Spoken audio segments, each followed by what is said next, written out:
So we've got a really perfect selection of people here to talk about this concept of public good for public money. In a moment, I'm going to ask each of them to define what that term means for them, because I've discovered that it means something slightly different to everyone. What I've also discovered, having had an interest in this topic for a long time, decades, is that there is more or less a consensus on the part of everyone from George Monbiot on the left to the real free marketeers, Douglas Carswell on the right, and everyone in between, that the current policy of shoveling money in the form of some kind of welfare without much in the way of strings attached down the throats of land managers and not expecting much or anything in return is unsustainable. Those on the left of the political spectrum can find better uses for the money in other parts of government. Those on the right would rather see a kind of, perhaps a New Zealand style kind of free enterprise, subsidy-free farming environment. And so things are going to change whether we like it or not. And to my mind, that change represents the biggest potential win for nature, for the environment, and for farmers that we've ever seen in this country. I'm particularly excited that we managed to get Sam here.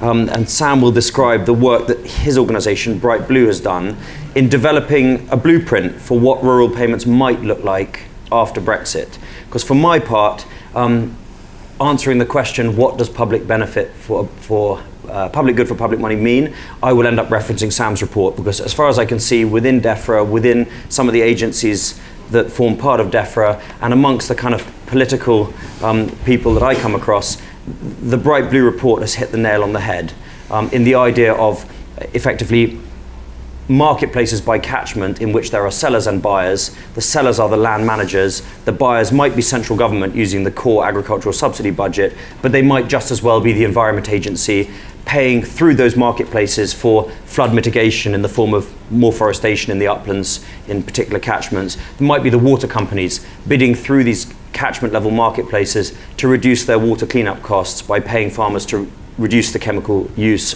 close to the waterhead and so on. So perhaps if we start with Helen and work across, what does public good for public money mean for you guys? Well, I think that the mantra of public money for public goods has been around for a long time. We've all subscribed to it for a long time. I think now we're getting into some of the detail, and that's really fascinating. So for me, I think there's two main areas where you need to be looking at this. One is where you have a tragedy of the commons, where you have common assets that are in the public interest, so things like our water resources, where it's very difficult for it to pin down exactly who's causing the problem or the solution, or where there is real market failure. And often they can be in the same zone. You often get the two coming together. So some of the areas where clearly it's on the agenda that we need to be addressing this question, directing public money to those public goods, have been around soils. We're hearing Gove saying plenty of good things about that, around water quality, around air quality, biodiversity. We know we're in the middle of a huge biodiversity crash. There seems to be acceptance that animal welfare is an area where there may be market failure and a public good interest in maintaining high animal welfare standards, and things like public access to our land. I guess the areas where we haven't heard as much conversation, I'd like to see more, are around public health. That was just raised in the last session, and I think that this is in many ways, this is a market failure problem, where, and I know this myself from being a food producer, both beyond the farm gate as well as before it, the only way really to make money out of food is to process it and brand it in order to create a margin that allows you to invest in that branding and sales and promotion. So healthy food, fresh food, is very difficult for farmers or processors or retailers to make much money on. So there's a real market failure element in our public health system. We know we want people to be eating more of something different. So I'd like to kind of make sure that that's in the bag. And we haven't heard enough about climate change. Of course, a lot of things like soils and air quality have to do with climate change, but I think that we need to be making sure that we are really addressing climate change through future farming policy and directing funding at systems and solutions that will help rectify it. Now, I'm sure we're going to come on to the how, at some point in a moment. So I won't kind of go into that maybe at this point, but just a hand on. Great, so I agree with pretty much all of that. But for me, I think the core of public money for public goods is aligning all our different policies to do with the environment, such as improving soil, air, water quality, increasing biodiversity, reducing flood risk, improving and enhancing our landscapes, with our funding streams. Because at the moment, with the money that we spend on the Common Agricultural Policy is primarily directed towards the amount of land that farmers farm, rather than any of these different policy objectives. And I think public money for public goods mean aligning all those things so that the public funding goes primarily where it can help deliver those different policy objectives. And I think the key caveat as well is to stress, so for example with food production, this should be policy objectives where the market currently doesn't provide them. So with foods, obviously the market does provide a price for food, but with a lot of these other services that we get from the environment and the land, there isn't a market price. And so that I think is a key criterion as well for public goods, for public money. I think what I personally like most about this concept of public goods for public money in farming is that those farmers who struggle the most and make the least money because they're farming the most difficult land to farm stand to benefit the most from being able to sell different kinds of services through these marketplaces. So for example, upland sheep farmers being able to sell a bunch of services from flood mitigation to carbon sequestration to soil erosion prevention and so on through these marketplaces. So on that note, Alistair works for Rewilding Britain and was in the Environment Agency for a very long time before that. Yes, thank you. So just first of all, my understanding, the understanding I've had for several years about the public goods are effectively the ecosystem services that are provided from sustainable, healthy catchment management. And obviously I've come from a catchment background being as head of conservation for the EA, but it was quite clear to me that we have barely scratched the surface with natural flood management, with tackling water quality through land management, through addressing soil issues. We've barely scratched the surface, even though we've all been talking about it for quite some time. And so that's an area of particular focus for me. Health and well-being, recreation, etc. Of course, they are all things that can be measured and will need to be measured as part of a system for rewarding farmers, and I'm not sure whether that's the right word, rewarding, there's some challenge on that, but rewarding farmers for managing their land in a sustainable way for society. Now I did say to Ben, if I came on this panel, I just wanted to explain a little bit about rewilding and how this fits in, because there are many definitions of rewilding. Nobody owns a given definition. I now work for Rewilding Britain. We have our own very simple definition, which is the large-scale restoration of healthy functioning ecosystems to the point where nature is allowed to take care of itself. Bear that in mind when I'm talking about the principles. I am not talking about, for example, excluding people and communities from this. I'm not talking about imposing principles on communities. I am talking about very large scale, 10, 20, 30,000 hectares. I was up in Kielder yesterday looking at what they've done and might be doing as part of a big rewilding project. It's that kind of scale we need to operate at. If we operate at that scale, you have a greater opportunity to demonstrate and measure the benefits that you have in terms of flood risk management, carbon sequestration, water quality, etc.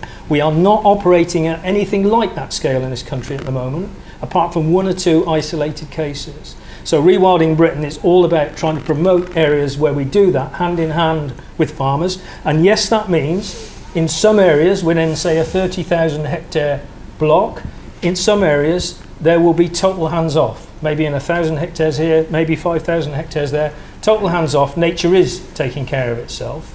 But in other areas there will be extensive agriculture because the grazing animals are replicating what would be there naturally. And farmers can make a livelihood from that. And I would expect, in terms of who pays, in terms of the buyers, I'm expecting private industry and businesses to be every bit as strong a contributor as the public purse. So I'll stop there, but I can answer more questions about rewilding and how this fits. But just one final thing to say. We are ready, Rewilding Britain is ready to go with 2 or 3 places in England and Wales where we would love to be able to trial this approach, where we've got lots of organisations on board, we're already talking to the farmers, we are ready to go in one right now. I am lining up big organisations in a couple of other major areas, mainly uplands, it has to be said. Are we allowed to know where? Well, yeah. West Wales, where we have the Summit to Sea project, which we bid for big funding for, and so far so good. The Peak District and Kielder are looking favourites. I'm also talking to people in the Lake District, all the key players, and engaging with farmers, and nobody has told us to go away yet. Everyone is willing to talk if we can make it pay, but we need to test the approach, and that's why I'm delighted to meet you, sir, because I need to know now about some of the detail, how it might work. Tim.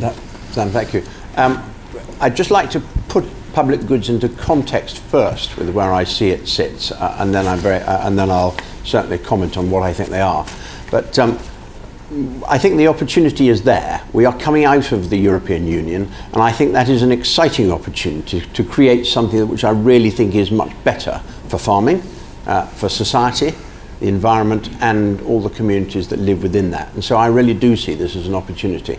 And that's why my organisation has promoted this idea of public payment for public goods in the form of a contractual relationship of a land management contract, whereby the farmer produces a service and society pays for that service. And that is, as we've already heard, for those areas where there is a non-market failure. But I have to say that we have to recognise the fact that we have to put that in the context of where the farming industry is at the moment.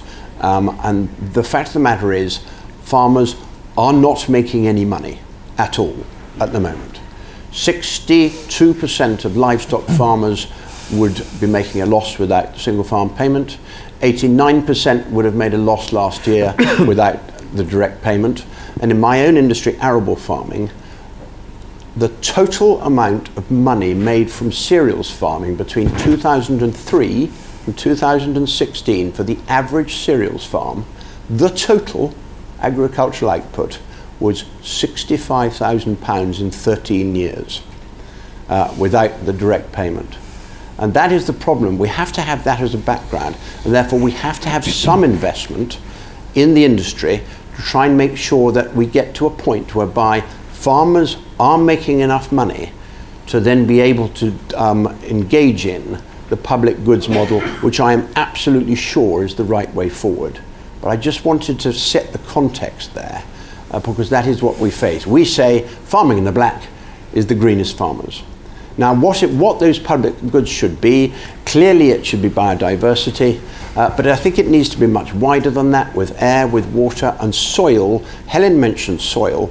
Good quality soil produces four things: productive agriculture, healthy, nutritious food, and 60% of the National Health Service budget is spent on food-related disorders, good water retention and therefore good use of water, and finally, carbon sequestration, a sink of carbon. And then there are others: animal health and welfare. If we want good quality food, it has to be paid for. I think education for the public about the countryside and how our food system works. So there's a broader range than perhaps we've originally thought about. But I believe it should be a profitable enterprise and part of a farmer's business model going forward. I've chaired an organisation called the Conservative Environment Network for 8 years, and at the beginning of that organisation's existence, we went to see Oliver Letwin and various ministers within the Conservative Party to ask how this new Green coalition government might change farming subsidies in this kind of way. And the answer, it was a pretty short meeting, the answer was go to Brussels. We have no influence. And so leaving the European Union makes this possible for the first time ever. And I think what's wildly exciting is that we've got the Soil Association, we've got Rewilding Britain, we've got august organisations like the Country Landowners Association, National Farmers Union, pretty much everyone on side as to the vision of what we want to achieve. And if we do it right, we can then export it. We can then proselytise in America and across Europe and in New Zealand and elsewhere, and others will copy us, as has happened with things like the Climate Act. We were the first country in the world to introduce a Climate Act in 2008 or 7 or 8. As to the how we do it, of all the people I've spoken to, Sam and his organisation at Bright Blue have thought about this in great depth and have produced a report that is pretty much a blueprint, in my view, and has been praised from all quarters. So I think if Sam gives us a little overview of the how, and then we'll move on from there. Thanks, Ben. So I thought it would be easy if I maybe list a few of the features of the scheme that we're proposing. So as Ben's already said, key to it is it's a marketplace. It's a market-based commissioning scheme. So you would have suppliers, predominantly farmers, landowners, land managers, bidding via an online marketplace to provide different public goods to different beneficiaries. And the beneficiaries predominantly would be the public, so represented by government, but it would also be the private sector, businesses, civil society, NGOs, philanthropists, and so on. And so why have a marketplace? What's the importance of that? So key, I think, is that we get value for money, and that marketplace, I think, ensures that taxpayers that are paying for the scheme get good value for money. But I think also it encourages innovation. So you get farmers clubbing together across catchment areas in innovative ways. You get the emergence of brokers, perhaps, so you can speak to farmers and get them to come up with joint schemes together in like a cluster, for instance, and put together some imaginative and very good schemes. The second feature that I'd like to talk about is the importance of getting private funding involved in the scheme. So currently the government spends through the EU and the Common Agricultural Policy about £3.1 billion a year on farm payments. So I think that's really important that we maintain that going forward and get the funding into this scheme. But I think it's really important also that we use that funding to crowd in additional sources of funding. So that could be insurers, developers, or water companies that want to invest in this. So water companies, as Ben said, have an interest in improving water quality. So they might want to, for instance, pay farmers to plant cover crops, which would help with reduced runoff. So I think important to use that public funding to crowd in this extra investment. And then the final thing I'm aware that we've not got loads of time is around finance and the importance of finance. So doing some of these measures might require quite a bit of capital investment. Planting a woodland, for instance, is very expensive. You don't get an immediate return. So that might potentially be a barrier for some smaller farmers getting involved in the scheme. So what we've proposed is that the government should set up a natural environment finance facility which could help provide low-cost finance to help some of those smaller farmers also take part in the scheme. And I think generally engaging farmers and making sure that this is a very accessible scheme that's intuitive. It uses a very straightforward and simple online marketplace mechanism that people understand from eBay and other examples, I think is really key to making sure that there's lots of buy-in to the scheme and it's a success. Helen? Yeah, I'm glad you mentioned the issues around smaller farmers, because I think that process will be harder for smaller family farms to get involved with potentially. But there's 2 points just to raise alongside that. One is, does that kind of approach really allow for probably what is the most efficient way to deliver those public goods through systems of farming? So rather than just taking a menu, let's have a cover crop here or a 5% reduction in nitrogen there. Because often delivering through systems, and of course my background is organic farming, but we're also very interested at the Soil Association in things like agroforestry, a systems-based approach, where you're actually bundling those benefits together and you're getting more benefit for your buck because you're doing them all together rather than actually picking them off one by one. So I really think it's important that we don't neglect systems like organic, like agroforestry, like other approaches which actually do bring those benefits together. And the second big problem is, how do you reward through this approach the already virtuous? So people who are already doing good things and therefore need to be, those benefits need to be secured on an ongoing basis. But I think that's a real nut we need to crack, and I can't quite see how this approach does that at the moment. Do you want to answer that, Sam, and then we'll go left? So on the how do you reward the already virtuous, I think the things that farmers are already doing, they could bid into this scheme to get a contract. To carry on doing them. To carry on doing it, yeah. And I think they will get properly rewarded. I think farmers that do good things for nature and that deliver some of these policy objectives, I think they should be rewarded by the public for. And how about the systems approach, where you actually are, as you have with organic, a really defined system which is giving you all of those benefits? I've always said, actually, if we were internalising the externalities of farming, probably producing food organically is the cheapest way we could do it. How do you actually reward those systems rather than just pick and mixing?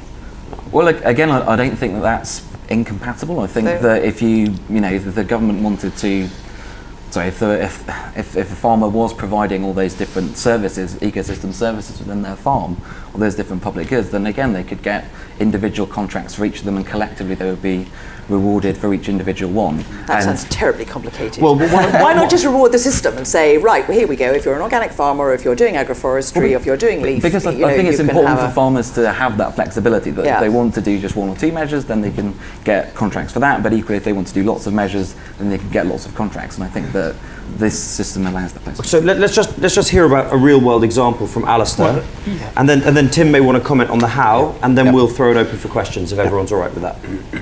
So, and I'm going to finish with a question to you. So Sam, we have a scenario where we are now finding places where organisations want to rewild, and where farmers are willing to talk about how they might be part of that, as long as it pays for them, of course. So let's just run this by you. Let's say we have an area of land, a large area of land, say 20,000 hectares, within which there might be a few thousand hectares of core where nothing much happens, and you do interventions and then nature takes over. But within the rest, there is farming activity and forestry activity. Forestry, by the way, very important in this context. Haven't touched on it much today. But in that scenario, are you saying that theoretically we should be able to find buyers within the catchment area, mainly further down the catchment, who would bid through a process to fund agglomerations of landowners and land managers in the upper catchment, to do the right thing based on some simple measure of natural flood management value or water quality value per hectare? You have some crude measures that you would use to evaluate what it's worth to do that activity in that area. Is that generally how it works? And supplementary question, where does the government money, where does the government, national government funding come in? Does it just come in through the Forestry Commission, the Environment Agency, Natural Resources Wales, etc.? Where does that come from? So I think we envisage a role for the Natural Capital Committee in our scheme. So in terms of defining the different public goods that public money might be used to purchase, and I think that would help you with kind of how you value individual public goods and how much money you award through a particular contract. Well, they're coming up with standards for, say, a hectare of natural flood management or a hectare of no soil loss. Yeah, I think so. Yeah, and then secondly, sort of how would the public money be distributed? So we envisage the Environment Agency or a similar kind of delivery body to administer the scheme, to be in charge of the online marketplace and to be responsible for the contracts that are signed with individual farmers. Tim, you speak for a lot of landowners. Just 3 very small points. Firstly, just to follow on from Alistair, Severn Trent Water are already doing it. It's extremely popular with farmers. In fact, it's more popular than stewardship because they get paid on time, they understand the person they're talking to, and they agree with what they're doing. And that leads me on to the point that this is the end of a journey for us, actually. 2008, we published a paper called Private Payments for Public Goods. And nobody could be more thrilled than me that we are finally getting as far as talking about private companies paying for this. Because one thing I will tell you is there is not going to be enough money in the public purse to produce the environmental turnaround that we know is required in this country. And as far as how you do it, as far as the schemes that we're looking to put together, I do think that local priority is very important. And we need to use the various organisations and groupings that exist locally in the countryside to drive the return of whatever spotted fritillary it is in one part of the country, or another mammal in another.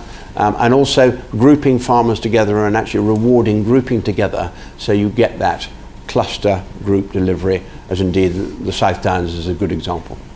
So there was a lady in the front here who wanted to ask us a question. If you could keep your questions to kind of 2 or 3 sentences, that would be great. The lady here with the blue jumper. Sorry, I make no apology. This is going to be longer than that, because all day we've sort of assumed quite happily that farmer is also landowner, but in the majority of cases that's not true. So we're taking the money out of what has been propping up rents for a long time. So we're taking it out of basic payment, which I totally agree with. But then you're talking about putting it back into this sort of pot, which again I totally agree with. But there's a nasty grey area in the middle, and something that the government has been splendid at messing up for years and not getting the money into the right places. So how is that going to work between the tenant, who probably now with the death of AHAs has got control of the land for a very short amount of time? You're talking about wanting to provide services that probably have a much longer, 25 maybe, year payoff. Where is that money going to sit? Because my landlords are still going to want a good rent. Are they going to be claiming this? Am I going to be claiming that? Where is it all going to sit? How is it going to work? Who wants to volunteer? I better, as it's head on for me, I better reply to that one. I think 30% of the land is tenant farmed, and I think they're an important part of the, or maybe 30% is AHA and some is FBT, but I don't think you'll find it's the majority. I entirely subscribe to the fact that the active land manager should be the person who receives the payment. There may be the ability, and I would hope there is the ability, between the tenant farmer and the landlord to decide if there are specific projects that go from a length of time point of view, go beyond what the tenant farmer might be interested in, that the landowner can be a dual claimant on that particular holding. But I very much see it as being the active person on the land who has his business supported by it. Gentleman here. Sorry, I want to point to you a little bit earlier. The gentleman here with the blue blazer, second row. Thank you. Hi, David Babs from 38 Degrees. I wondered if the panel could talk a little bit more about public involvement in decisions about public money for public goods. I guess I perceive both a threat in the sense that I think we've seen with the Brexit vote some of the perils in terms of the durability of systems which the public doesn't feel that it has any control over or any say in. But also because I perceive some huge opportunities in terms of public participation in these choices in the future, both to bridge some of the divides between rural and urban, to introduce more of a sense of place and connection into these discussions. Sam, do you want to go first? Yeah, so I agree. I think there's a big opportunity to engage the public in this. So in our scheme, one of the kind of potential beneficiaries is a sort of more direct local group. So it could be civil society, local town halls. It could be crowdfunding, and I think there's an opportunity to add to the kind of money that the central government puts up for the public to kind of raise money for their own local projects they want to support. Yeah, I mean, I think that it's a great question. I think there's some areas which are vital. We need as society to have clean air, water, soil, almost regardless of whether people today think it's a high priority for them. They're just things we have to secure for the future, for the well-being of society. But there is a need to kind of make sure that in many cases, particularly around some of the more local issues, landscape issues, what do we want the place to look like, what are our real priorities, where I think public engagement needs to be much, much stronger. And one of the initiatives that I've been a great supporter of, as some of you know, is the RSA Commission on the Future of Food and Farming in the Countryside, which is going to be doing exactly that, really going out and talking to people where they are in their streets about what they want to see in their locality. And I think that will really inform this debate and give us not just the normal suspects talking on behalf of people, but people talking directly themselves about what they want to see. And I think we need to really learn from that. By the way, I'm quite starstruck that you're in the audience, David. I'm a huge... 38 Degrees is a seriously influential organisation. And my worry is that the kind of grey goo of the Treasury stands in the way of this plan, because it seems to me that every time something exciting is proposed by some part of government, the Treasury suggests that perhaps it shouldn't happen for whatever reason. And I think that there's a role for organisations like 38 Degrees and Avars and others to whip people up into a frenzy of excitement at the crucial moment, when there is an agriculture bill going through Parliament. Because if it doesn't go through Parliament and doesn't happen, we could be left with either more of the same, and there are people out there who want more of the same, or a complete slashing of the budget for agriculture, which is a kind of big losing situation for everyone. Alistair, you wanted to make a point on that question. Subject dear to our heart, obviously public consultation, particularly in relation to reintroductions of species. I suspect that when you're talking about something really complicated, multiple benefits, some of them very technical and quite boring, picking certain topics to consult about as a key outcome of an initiative like this is the way to go. So, the beaver introduction, for example, on the River Otter has been driven by community aspiration and ambition and desire to have them. Same in the Forest of Dean. Pine martens now in West Wales, the community loves having them there. You can see Name the Pine Marten competitions appearing in village shops and stuff. They've embraced this charismatic megafauna that is the very tip of the iceberg of a major restoration initiative that's starting to bubble up in that area. And I think if you pick your subjects, you can get great public support for these kind of initiatives from the bottom up. Lorraine, we'll come to you. Just quick shout out to Derek over there, who I'm not inviting to ask a question at this exact moment, because Lorraine was in front of you, but Derek has worked for 30 years on the topic of reintroducing beavers, and it's because of Derek that there are now free-living wild populations of beavers in Scotland and England, and the fact that the Prime Minister is referencing beavers in the launch of the Environment Plan, and everyone is excited about beavers, particularly David by the looks of things. Could you please give the mic to Lorraine? Hello, I'm Lorraine Platt. I'm the co-founder of the Conservative Animal Welfare Foundation, and we campaign to raise awareness of the impact of intensive industrial farming on the environment, on animal welfare, and on public health. We would like to see farmers who adopt higher welfare systems rewarded. We think this is important, and we know there would be public support for that because we've seen that there's increasing awareness of the public on animal welfare. Do the panel have a view on this? Yeah. What, Helen? Completely, and the Minister of State seems to be saying the same thing, that animal welfare is going to be a high priority and it's seen as a public good, so we take him at his word and hope that it's going to be more about doing something to enable farmers both to transition to better welfare systems and to support those who already are in them, and not just about the ivory trade, important though that is. I think that the examples that are currently cited are often not ones which are going to impact very clearly at the farm level. So keep the pressure up, please, because I think the public does expect, when they're in citizen mode rather than in consumer mode, the public does expect high animal welfare standards. It's something that people care about enormously, and yet there is serious market failure, and there might be more if we don't get the trade stuff right. So it's a crucial issue. So last question from Derek, gentleman at the back with the green coat on the right-hand side. Sorry.